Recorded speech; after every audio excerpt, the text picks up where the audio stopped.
year makes up 5% of your life. Think about it this way. If I asked you to run a mile, you'd be quite wrapped up in the task of running 1 mile. If I asked you to run 80 miles, you'd probably have a strong start and you'd probably acknowledge the passing of every mile, but somewhere in the middle, you'd stop paying attention and go into autopilot. Because what's mile 26 when you have 54 to go? Also, while you're running, the first 10 miles are going to be super interesting. Everywhere you look, there's going to be new and interesting things. As you get deeper into the run, I'm going to give you less and less things to look at until ultimately you're surrounded by the same things over and over until you can't tell the difference anymore. The only way to get as much out of that run as you can is to make the course as interesting as possible for as long as possible. If I told you that in 4 months, 2020 will be 5 years ago, how would that make you feel? Would you say that 2-minute versus 2-hour versus 2-day french fries? For the 2-minute fries, start by peeling a potato, then cut it into strips, place these in a bowl, and coat with plenty of cornstarch. Then we'll fry these for 2 minutes, then finish with some sea salt. Now dig in. For the 2-hour fries, peel another potato and cut it into fry shapes, and place these in a bowl of ice cold water. We'll let this soak for about an hour, and while we wait, we'll make a fry sauce with mayo, ketchup, Worcestershire sauce, pickle juice, and paprika. Mix, mix, mix. Then we'll dry our potato strips and lightly fry these at 275 for 5 minutes. Now we'll let these cool, then crank up our oil to 375 and fry these again until golden brown. Now dip these in fry sauce and devour. For the 2-day french fries, peel and cut the potatoes, throw them in ice water, and we'll let this soak in the fridge overnight. Then add these to a pot, pour in some vinegar and water, and simmer these for around 6 minutes. Also, you can cut these again if you want thinner fries. Then blanch these in oil at 395 for 2 minutes, then put these in the freezer overnight. 2-minute versus 2-hour versus 2-day.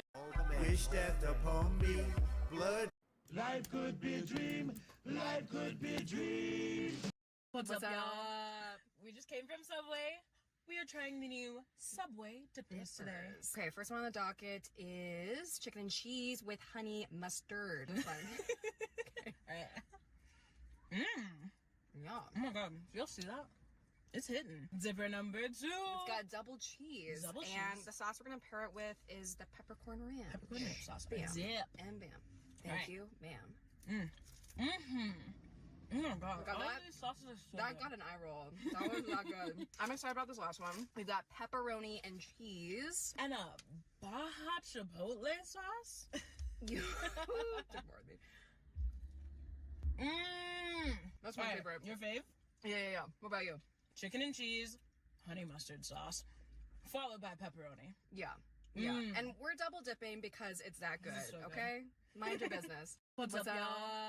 We just I'm gonna show you how to season one of these molcajetes. If you want to make sure your molcajete is the real deal, look for little holes. They should be imperfect. There's a lot of fake ones out there made out of concrete, so don't get scammed. And if it's made in Mexico, even better. Dry rice in.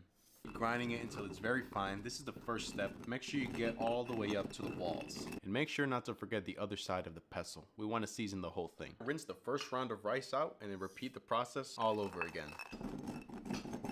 After the second round of rice, we're gonna add really coarse salt. Do the exact same thing. Go all around the sides and